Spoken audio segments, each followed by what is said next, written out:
Baik, saudara yang dikasihi Tuhan, saudara, saya akan memulai khotbah ini dengan menceritakan sebuah film yang ditayangkan di Netflix berjudul Soul on Fire. Saudara, film ini terinspirasi oleh kisah nyata dan buku terlaris tahun 2016 berjudul On Fire, Soul on Fire, karya John O'Leary. Ini kisah O'Leary dimulai dengan pemulihan yang ajaib dari kecelakaan yang hampir merenggut nyawanya saat ia berusia 9 tahun. Meskipun saudara tidak diberi harapan untuk bertahan hidup, tapi John menjalani perjalanan pemulihan yang luar biasa dengan dukungan keluarga, keyakinan, komunitas, dan kebaikan dari idolanya sepanjang masanya, yaitu penyiar baseball Hall of Fame, Jack Buck. Jack Buck itu ini penyiar. Diceritakan dalam filmnya ini ya, tapi sebetulnya ada orang yang sesungguhnya, ini hanya film, tapi yang sesungguhnya ada, saudara-saudara. Dan bersyukur atas keajaiban yang dialaminya dan dibentuk oleh perjuangan hidup, misi John O'Leary untuk menjadikan dunia lebih baik dan menginspirasi jutaan orang untuk melakukan hal-hal luar biasa. Jadi saudara, kalau saudara belum nonton film ini di Netflix, saya sangat menganjurkannya, bahkan jadikan ini sebagai tontonan bersama keluarga. Kisah nyata ini saudara sangat inspiratif dan banyak pesan moral dan rohani yang bisa kita dapatkan melaluinya. Saudara, kisah yang menceritakan pengalaman hidup John O'Leary ini sungguh luar biasa karena menginspirasi agar kita tidak mudah putus asa hanya karena mengalami kegagalan.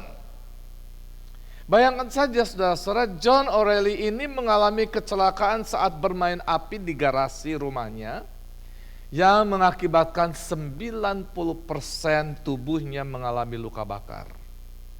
Jadi semua luka bakar, hanya tinggal mukanya saja yang bisa tidak terlalu parah, tapi semua di sininya scar semua, seluruh tubuhnya.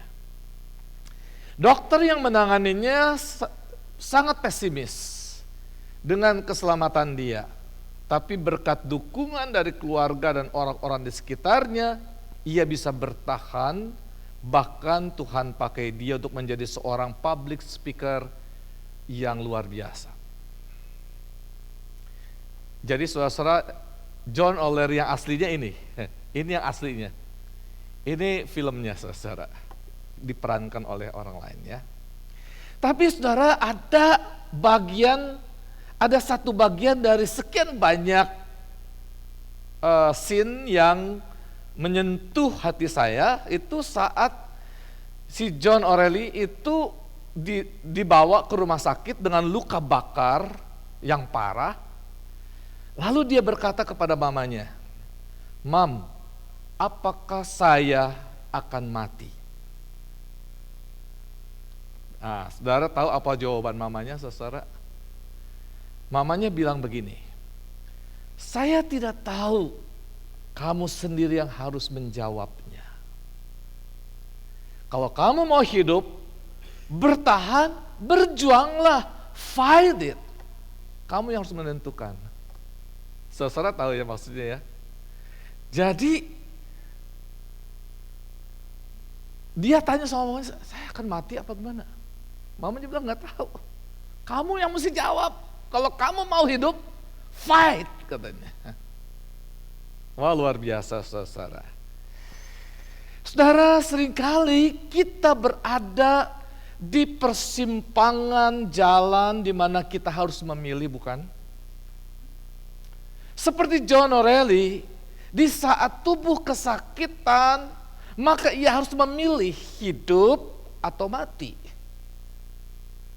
Oh ya, tentu hidup dan mati kita ada di tangan Tuhan. Yes. Tapi tahukah saudara bahwa Tuhan selalu menghendaki bahwa kita hidup dan menikmatinya. Tetapi seringkali kita membiarkan hati dikuasai oleh keputusasaan dan bayang-bayang kegagalan. Banyak orang ketika berada dalam posisi John O'Reilly, maka yang langsung terbayang dalam pikirannya, kalau saya hidup, tentu tubuh saya sangat buruk. Tentu saya akan menjadi seorang yang cacat. Tentu saya tidak akan bisa menempuh pendidikan yang baik. Tentu tidak ada seorang wanita yang tertarik pada saya. Tentu tidak ada perusahaan yang akan mempekerjakan saya. Sebuah hal-hal negatif bermunculan sehingga kita menjadi lemah dan semakin terpuruk dalam keputusasaan, bukan?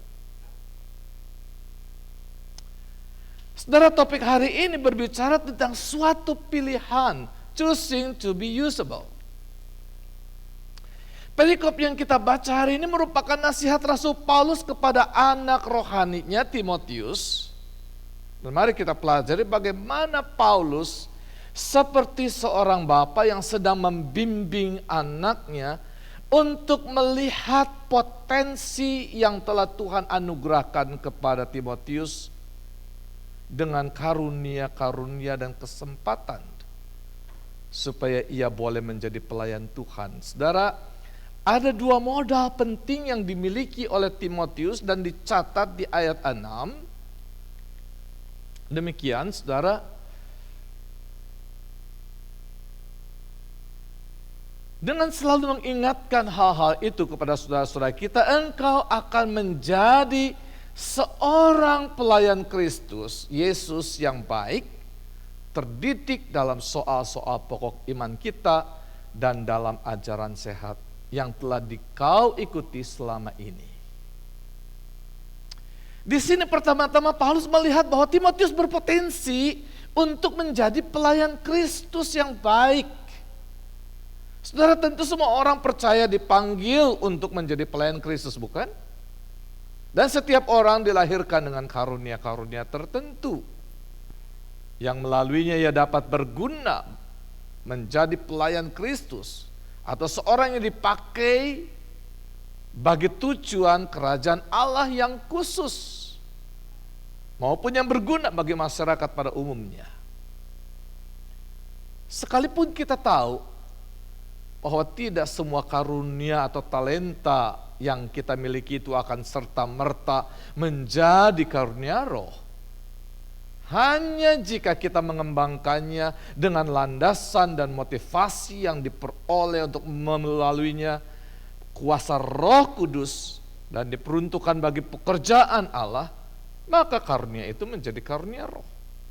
Tetapi ketika Paulus berkata kepada Timotius bahwa engkau akan menjadi seorang pelayan Kristus yang baik, maka di dalamnya tersirat makna rohani, baik yang terkait dengan keterpilihannya secara khusus untuk menjadi pelayan Kristus, maupun sikap hidup dan karakter yang dimiliki Timotius memang cocok untuk menjadi pelayan Kristus dan sangat berpotensi untuk menjadi pelayan Kristus yang baik. Saudara, ingat kisah ketika Nabi Samuel diutus untuk menemui keluarga Isai untuk mengurapi seorang raja menggantikan Saul yang sudah ditolak Tuhan. Saudara, sering kita seperti Samuel pada mulanya terkecoh dengan penampilan fisik. Tetapi Tuhan melihat hati. Daud seorang yang masih sangat muda, polos, belum berpengalaman, tapi Tuhan pilih untuk menjadi raja Israel. Bahkan Tuhan bersabda melalui para nabi bahwa Mesias yang dijanjikan itu akan lahir dari keturunan Raja Daud. Namun saudara, hal yang kedua, Sekalipun Timotius memiliki sikap dan karakter yang baik, ia tidak otomatis bisa melakukan tugas pelayanan itu tanpa melalui proses pendidikan. Karena itu Paulus mengatakan mengenai Timotius sebagai seorang yang terdidik dalam soal-soal pokok iman kita dan dalam ajaran sehat. Saudara, selain Timotius mewarisi iman yang diturunkan dari Lui neneknya dan Yunike ibunya, yang tentu sejak kecil ia belajar dari mereka bagaimana hidup takut akan Tuhan. Namun Timotius juga belajar dari mentornya, yaitu Paulus sendiri. Saudara, bahkan para ahli berpendapat begini, saudara. While the Bible doesn't explicitly state that Timothy was present in the school of Tyrannus in Act 90, it is highly probable, as he was Paul's close companion during that period, Paul taught daily in the lecture hall in Ephesus for 2 years, training disciples and building a foundation for ministry, which Timothy as his protege likely share. Nah, saudara, di sini Paulus memberikan penekanan akan dua hal penting untuk menghadapi pengajaran sesat. Pertama, Timotius dididik untuk mengenal pokok-pokok iman. Saudara, inilah pentingnya pengajaran tentang pokok iman di dalam Yesus Kristus. Dan harus betul-betul dipahami. Tujuannya supaya bisa membedakan dengan kepercayaan lain maupun pemikiran-pemikiran filsafat yang populer pada masa itu. Dan yang kedua, saudara, adalah memiliki ajaran sehat, yakni ajarannya membangun pertumbuhan rohani sehingga mampu menghadapi peperangan rohani di zaman akhir ini. Nah, saudara yang dikasihi Tuhan, dalam proses belajar baik secara formal di Tyrannus maupun dalam teladan hidup Paulus setiap hari, maka Timotius semakin teguh akan panggilannya untuk menjadi pelayan Kristus. Dan ia membuka hati, diperlengkapi untuk melanjutkan pelayanan di Efesus. Jadi setelah Paulus meninggalkan jemaat di Efesus dan melanjutkan perjalanan misi, bahkan Timotius dipersiapkan untuk diutus mengembalakan jemaat di Korintus kelak, saudara. Nah, saudara, ketika Timotius menyadari akan panggilannya ini dan ia merespon secara positif untuk dipakai bagi pekerjaan Tuhan, maka ia pun menyediakan dan mempersiapkan diri untuk dibangun hidupnya menjadi pelayan Kristus dan diperlengkapi dengan pendidikan yang memadai. Bagaimana caranya, saudara? Di ayat 7-10 Paulus menasihati Timotius begini. Tetapi jauhilah tahyul dan dongeng nenek-nenek tua. Latihlah dirimu beribadah. Latihan badani terbatas gunanya, tetapi ibadah itu berguna dalam segala hal. Karena mengandung janji, baik untuk hidup ini maupun untuk hidup yang akan datang. Perkataan ini benar dan patut diterima sepenuhnya. Itulah sebabnya kita berjerih payah dan berjuang, karena kita menaruh pengharapan kita kepada Allah yang hidup, Juru Selamat semua manusia, terutama mereka yang percaya. Saudara, perhatikan, tidak banyak dan tidak rumit apa yang Paulus katakan kepada Timotius. Tetapi sekalipun hal-hal yang dianjurkan itu sederhana, saudara, namun sangat serius dan dapat mempengaruhi Timotius dalam menjalankan tugas pelayanan sebagai pelayan Kristus. Ini yang pertama-tama saudara Paulus anjurkan kepada Timotius, yaitu supaya ia menjauhi tahyul dan dongeng nenek-nenek tua. Apa artinya ini, saudara? Apakah nasihat orang tua-tua zaman dulu itu jelek dan salah? Apakah nasihat yang sudah diturunkan oleh nenek moyang dan menjadi adat istiadat yang dipatuhi oleh masyarakat turun-temurun itu dianggap menyesatkan? Siapakah yang dimaksud Paulus dengan dongeng nenek-nenek tua ini? Saudara yang dikasihi Tuhan, tentu yang dimaksud Paulus bukanlah nasihat dan pengajaran iman yang diajarkan oleh neneknya Louis. Tetapi Paulus sedang berbicara baik berkenaan dengan adat istiadat Yahudi maupun cerita-cerita mitos Yunani dan Romawi yang tidak sesuai dengan pokok-pokok iman Kristen dan ajaran-ajaran yang sehat. Saudara, beberapa contoh.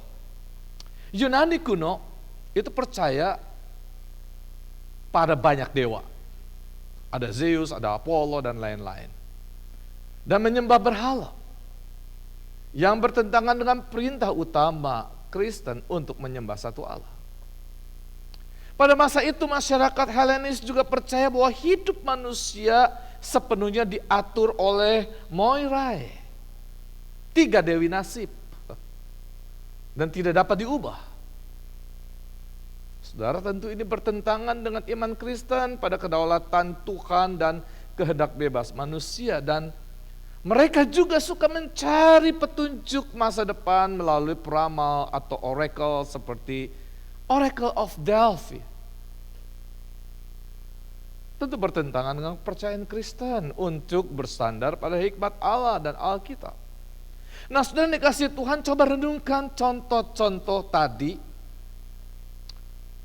Bukankah itu pun masih berpengaruh pada kehidupan manusia di zaman sekarang? Sekalipun kita telah hidup sebagai seorang Kristen. Coba saja saudara, kalau saudara cari rumah, sedikit banyak masih memperhitungkan Feng Shui, bukan? Pintu utama jangan langsung lurus ke pintu belakang, karena energi naga yang diterima langsung keluar lagi, katanya. Kalau bangun rumah, maka pintu utama jangan langsung menghadap tangga, karena menghalangi energi naga memberi rezeki. Jangan membangun rumah tusuk sate, karena bisa membawa sial dan sebagainya. Seharusnya saudara, setelah kita hidup di dalam Kristus, mengenal ajaran sehat menurut firman Tuhan, maka kita jangan lagi hidup sama seperti orang-orang yang tidak mengenal Tuhan, yang tidak hidup berdasarkan iman kepada Yesus Kristus. Dan Paulus menasihati Timotius supaya belajarlah mengerti dengan sungguh-sungguh pokok-pokok iman Kristen dan ajaran yang sehat. 2 hal inilah saudara yang akan mengubah kehidupannya menjadi manusia baru. Dengan demikian Timotius sedang dipersiapkan dan dibangun sebagai pelayan Kristus yang dengan gaya hidup yang baru, yang nyata berbeda dengan orang-orang dunia pada masa itu.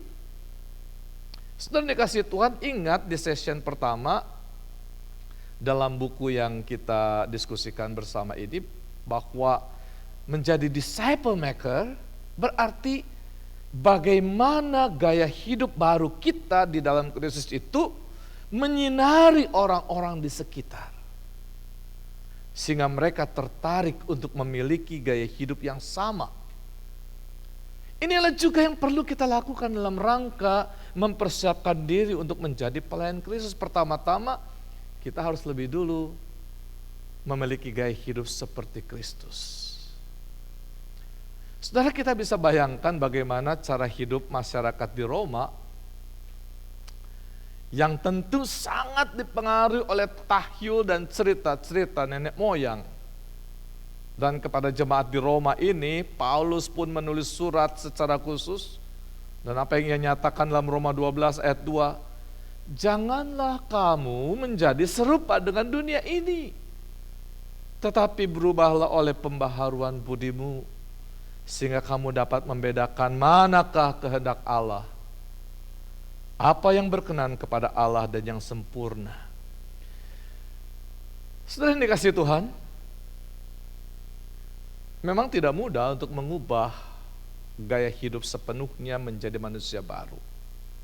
Ini bukan sekedar ikut-ikutan karena pengaruh tren para artis ataupun termakan iklan supaya beli ini dan itu atau pakai ini dan itu. Ini bukan karena operasi plastik supaya hidung mancung, bibir seksi, dan mata bulat. Hidup baru bukanlah soal penampilan fisik seseorang, tetapi perubahan hati, keputusan radikal mengenai arah hidup, pembaharuan akal budi karena membuka diri bagi Roh Kudus bertahta di hati dan pikiran kita. Suatu perubahan arah hidup yang dikuasai oleh kedagingan atau worldview yang dikuasai oleh roh duniawi menjadi seseorang yang hidup dengan worldview baru yang dikuasai oleh Roh Kristus atau Roh Kudus. Dan Tuhan memperlengkapi Timotius supaya ia bisa membedakan manakah kehendak Allah, apa yang berkenan kepada Allah dan yang sempurna. Dan kalau saya katakan bahwa memang proses ini tidak mudah karena memang dibutuhkan pengorbanan yang tidak sedikit, yakni kesediaan kita meninggalkan ruang nyaman dalam cara hidup yang lama. Dibutuhkan kerendahan hati untuk dibimbing dan diajar dalam proses menjadi manusia baru. Dan tidak sedikit kesaksian dari orang-orang yang hidup baru dan meninggalkan keyakinan lama. Mereka harus kehilangan harta benda maupun orang-orang yang dikasihinya. Terutama mereka yang tinggal di negara-negara yang mayoritas muslim, saudara, seperti Indonesia. Mereka yang menerima Yesus Kristus diusir, dikucilkan, kehilangan warisan, bahkan mengalami penganiayaan. Dan Paulus tahu betul bagaimana menjadi orang yang teraniaya, karena ia pun pernah menjadi seorang penganiaya pengikut Kristus, bukan? Dan ketika Paulus bertobat, maka ia sendiri mengalami penganiayaan dari para pemuka agama Yahudi. Rekan-rekan sesama Farisi, para ahli Taurat dan imam-imam di Bait Allah berusaha memenjarakan dan membunuh Paulus. Dan tentu Paulus berharap Timotius tidak akan mengalami hal seperti itu, tetapi kalau toh itu harga yang harus dibayar, maka Paulus menguatkan Timotius di dalam pesan penutupnya itu di 1 Timotius 6 ayat 11-12, saudara. Tetapi engkau, hai manusia Allah, jauhilah semuanya itu, kejarlah keadilan, ibadah, kesetiaan, kasih, kesabaran, dan kelembutan. Bertandinglah dalam pertandingan iman yang benar dan rebutlah hidup kekal. Untuk itulah engkau telah dipanggil dan telah engkau ikrarkan ikrar yang benar di depan banyak saksi. Nah, saudara dikasihi Tuhan, hal kedua selain menjauhi tahyul dan dongeng nenek-nenek tua, maka Timotius disuruh untuk melatih diri beribadah. Apa artinya melatih diri beribadah? Ini berarti disiplin rohani yang konsisten untuk hidup saleh, membangun relasi dengan Tuhan, menolak ajaran sesat.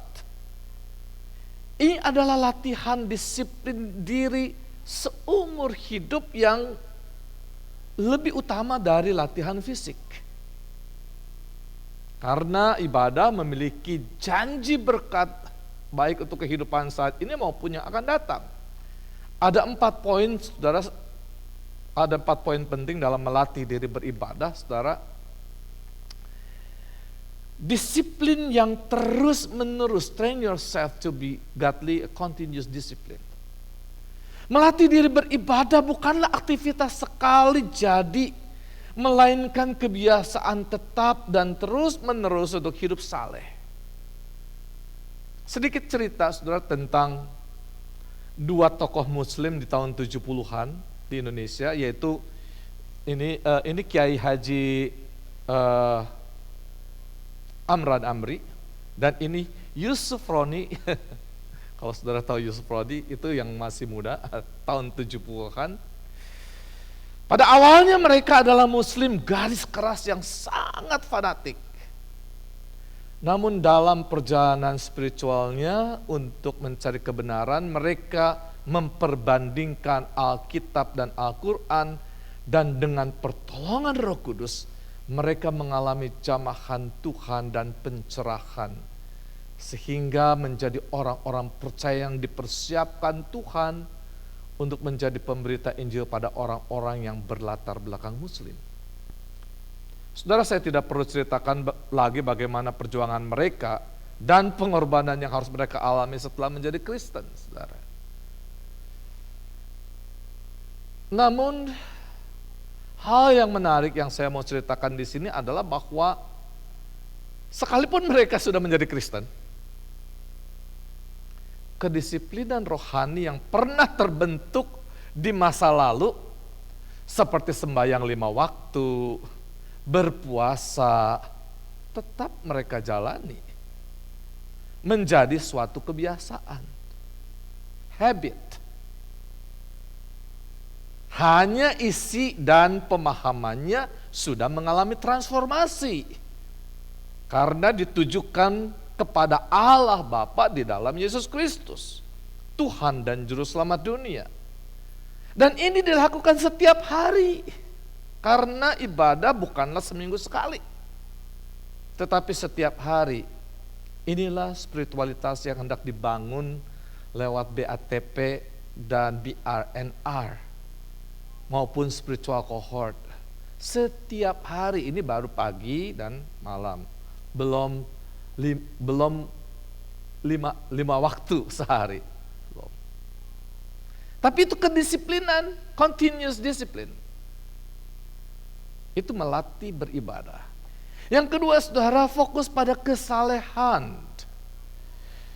Melatih diri dalam ibadah berarti membangun karakter yang takut akan Tuhan, berbeda dengan sekedar melakukan ritual rutin. Menjaga diri dari ajaran sesat atau dongeng nenek-nenek tua. Sudah dikasih Tuhan, tahukah saudara bagaimana transisi dari kebiasaan menjadi karakter itu mengikuti proses berurutan dan saling memperkuat yang sering diringkas sebagai dimulai dengan pikiran, kemudian mengubah, berwujud dalam kata-kata, kemudian ini mempengaruhi tindakan, kebiasaan. Di situ katakan, watch your thought before they become words. Watch your words before they become action. Watch your action before they become habit. Watch your habit before they become character. Watch your character before it becomes your destiny. Nah, saudara, progresi ini menunjukkan bahwa tindakan yang konsisten dan berulang, kebiasaan, akan menguat menjadi sifat-sifat yang tertanam, yang mendefinisikan karakter seseorang secara keseluruhan. Dan perhatikan di sini bahwa kesalehan yang tercermin dalam karakter seseorang itu dimulai dari pembaharuan akal budi dulu, thought, world view. Seperti yang Paulus ajarkan kepada Timotius, yaitu melalui pemahaman pokok-pokok iman Kristen. Lantas itu membentuk cara kita bertindak dan berkata-kata, dan ini harus dilakukan secara konsisten dengan komitmen yang tinggi agar menjadi suatu kebiasaan yang tentu akan membangun karakter seseorang. Nah, saudara yang dikasihi Tuhan, pertanyaan buat kita sekalian, apakah saudara ingin mengalami perubahan karakter? Mungkin selama ini saudara sudah dibentuk oleh masa lalu, sehingga orang mencap saudara sebagai, dia mah orangnya pemarah, atau dia sih orang yang suka memanipulasi kebaikan orang lain. Atau dia mah orang yang sembrono, tidak bisa dipercaya, dia sih orang yang kurang bertanggung jawab dan sebagainya. Saudara, karakter saudara bisa mengalami perubahan jika kita membuka diri, dibangun di dalam Kristus dan memberi tempat bagi Roh Kudus mengubah hidup kita. Dan tidak ada yang mustahil, saudara. Dan percayalah, kalau saudara mengalami perubahan, maka masa depan saudara juga akan berubah. Membaca dan merenungkan firman Tuhan tidak cukup hanya pada ide, tetapi harus dipraktekkan dalam kehidupan saudara. Karena itu saudara, waktu kemarin, ini nggak ada di teks, Monik. Kemarin kita ada couple fellowship dan ada beberapa yang tidak bisa hadir dan minta bahannya, saudara-saudara. Saya bilang bahwa ini kalau hanya sekedar kita baca, itu hanya menjadi informasi, tapi tidak mengubah apa-apa. Tidak akan mengubah kehidupan kita, karena kehidupan bukan menerima informasi tetapi transformasi. Ada sebuah bentuk yang berubah. Oke, lanjut, Monik. Yang ketiga, saudara-saudara, berbeda dengan latihan fisik. Paulus membandingkan latihan badani dengan latihan rohani. Latihan fisik terbatas manfaatnya, namun latihan beribadah bermanfaat dalam segala hal, baik untuk hidup ini, hikmat, ketenangan, karakter, maupun hidup yang akan datang, keselamatan, kekekalan. Latihan fisik bukan berarti tidak boleh atau tidak penting, tentu saja baik untuk kesehatan sebagai bentuk tanggung jawab kita pada tubuh yang Tuhan karuniakan. Tapi kita harus memberikan porsi yang seimbang juga untuk latihan beribadah ini. Memiliki keteraturan waktu untuk membaca firman, berdoa, memuji Tuhan, dan melakukan berbagai kebajikan, dan terus melatih mengendalikan diri. Jadi pengendalian diri harus dilatih, saudara. Nggak bisa muncul begitu saja. Memang pada masa itu menjadi seorang atlet, saudara, sangat dihormati. Demikian juga menjadi seorang prajurit yang tentu berkarir menjadi perwira dan pejabat negara, itu merupakan pekerjaan yang didambakan, saudara. Ketahanan dan kekuatan fisik menjadi salah satu prasyarat penting. Namun sekali lagi Paulus menasihati Timotius yang masih muda dengan darah dan ambisi yang bergelora, supaya jangan terlalu memusatkan perhatian dan menghabiskan waktu dan energi demi latihan badani yang terbatas gunanya. Memang tubuh kita ini terbatas, bukan? Saudara, bayangkan saja seorang atlet hanya dipuja dan disanjung di usia 20-an dan 30-an. Lewat dari itu fisik semakin lemah, kecepatan berkurang, semakin tua, dan akhirnya mati. Saya tidak usah sebutkan lagi 6B, saudara. Kalau sudah di atas 50 ada 6B. Dan semua latihan badani ini hanya untuk kehidupan duniawi, tetapi tidak membuat kita masuk dalam kekekalan surgawi, bukan? Ibadah sebagai gaya hidup, worship as a lifestyle. Melatih diri beribadah mencakup mempersembahkan seluruh hidup sebagai persembahan yang hidup dan kudus. Bukan hanya aktivitas di hari Minggu, Inilah saudara yang dikatakan dalam firman Tuhan, apapun yang kamu perbuat dalam perkataan dan perbuatan, lakukanlah seperti untuk Tuhan, bukan untuk manusia. Contoh sederhana saudara, sebenarnya secara iman Kristen, ketika kita makan saudara, kita pun beribadah. Meja makan adalah altar di mana kita menikmati berkat Tuhan dengan doa berkat dan pengucapan syukur.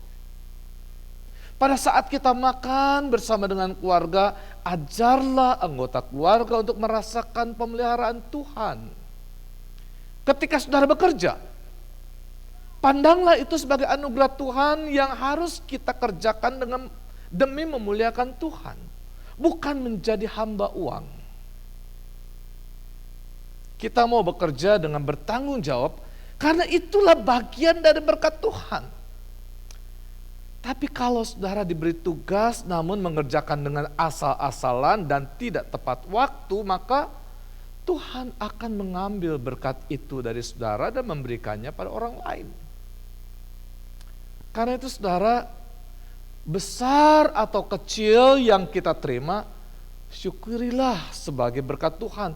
Jangan bersungut-sungut apalagi menolak. Kecil, lalu dia tolak.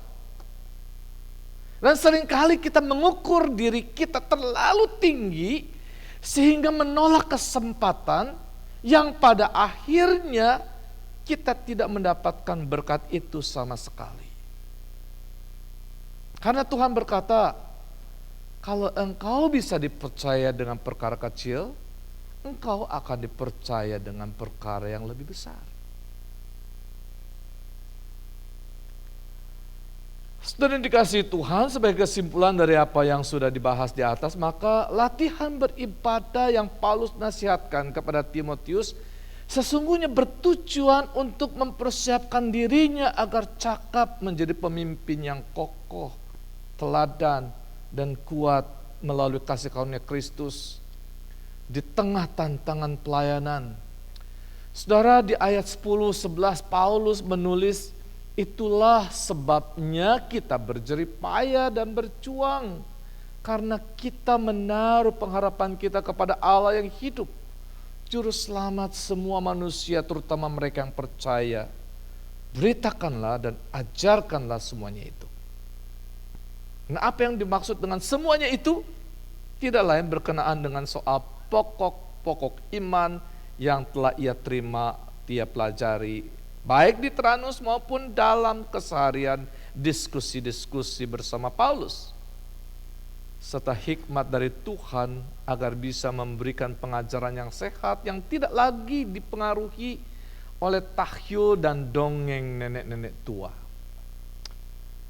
Saudara, lantas dalam perikop yang kita baca hari ini pun Paulus menasihati Timotius yang masih muda ini dengan dorongan praktis tentang bagaimana cara hidup sebagai pelayan Kristus. Karena memang itulah yang paling nyata atau kasat mata dilihat, dinilai oleh jemaat. Di ayat 12, Paulus mengatakan, jangan seorang pun menganggap engkau rendah karena engkau muda. Jadilah teladan bagi orang-orang percaya dalam perkataanmu, dalam tingkah lakumu, dalam kasihmu, dalam kesetiaanmu, dan dalam kesucianmu. Sedang dikasih Tuhan, nasihat Paulus kepada Timotius ini juga berlaku bagi kita sekalian.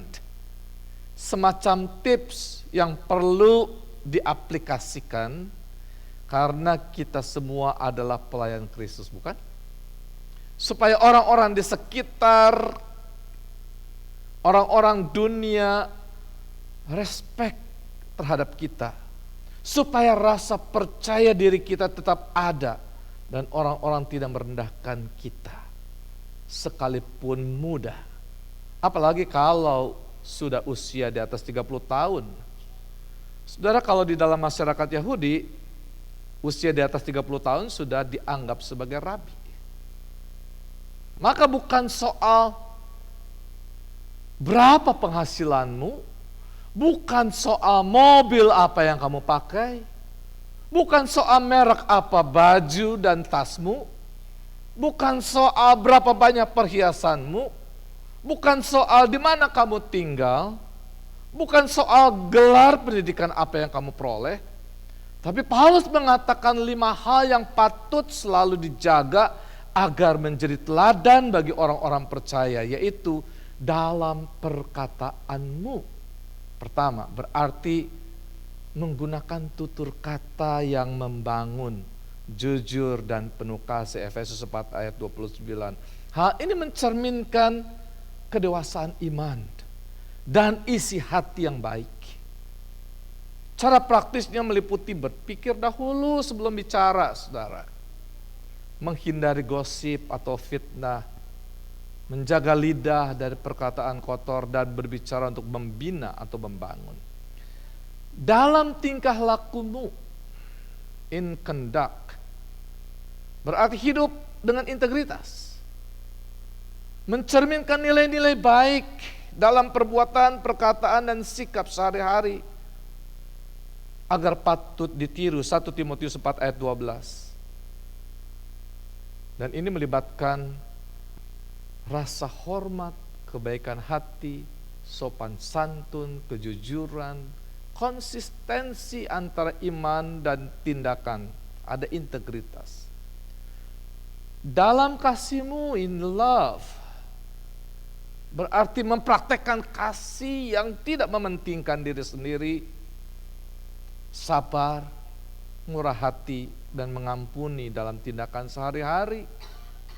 Bukan hanya kata-kata.